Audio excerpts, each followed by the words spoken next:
I have things to do, and I have to be able to afford to do them. Adrian Palter's dining room table doubles as a collection pot for his medical records. I have duplicates of everything that's been done to me. When the Navy veteran first learned he was entitled to health care through Veterans Affairs in 2008, this sailor wasted little time receiving treatment through the Sacramento VA hospital as well as outside the VA network. The only place I could have gotten asbestos was from the Navy, and I knew every time those guns went off and that stuff came down from the overhead, I didn't know then what it was. I thought, geez, what a filthy ship. Adrian eventually filed a disability claim with the VA in 2011, which covered ongoing service-related problems from the Korean War with his hands, eyes, as well as the mass doctors discovered growing inside his lungs. I said, where am I as far as disability goes? He said, you're at 100% disability. No, he said, what your claim will be? He said, I can't tell you. 3 years after filing his claim, he continues collecting paperwork, waiting for an answer.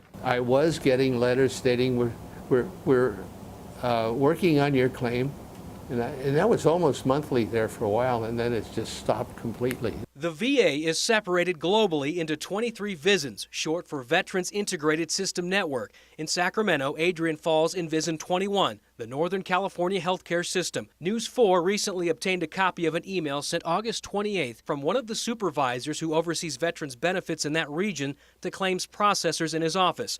The memo reads in part, please discontinue processing claims that are more than 30 days old until further notice. Let's concentrate and process as many claims as possible that are less than 30 days. Another email dated September 5th also directs staff to focus on claims within 30 days because, quote, we are currently at 84%. Thanks. The older claims are being put on hold, and I can't understand why. I wasn't surprised because it's happened before. It's been at least the last 3 months as something like this has come down, either verbally or in writing. We spoke with VA employees from VISN 21 who processed claims who didn't want to be identified due to fear of retaliation for speaking up, which we'll explain shortly. Both agree the reason behind picking which claims to process and which claims to put on hold is all about making weekly reports look more efficient than they truly are. And they have a stoplight report that goes to the director's office, and our supervisor tells us that it has to be at 90% or above. And once it reaches below 90%, that's when it comes into the numbers game where they put everything on hold that is over 30 days, process all the current stuff, as much current stuff as you can, and then they'll come to us in a week or two and say, okay, now process 100 claims. What good does that do? It just makes the director, my supervisor at the director's office, look good. Is this just playing games with numbers? Definitely. It's definitely a numbers game. It shouldn't be. It should be straightforward. Disabled Air Force veteran Stephen DeBover has been advocating for service members over the past 20 years. His home office in Corning, California is filled with the files of hundreds of past and current clients who he says have been on the receiving end of inaccurate reporting in regional benefits offices within VISN 21. They want to show that they are now processing claims in 195 days and they're meeting their goals. What's the reality? The reality is they're doing them in approximately 300 to 450 days on average, and that's just my claims processing alone.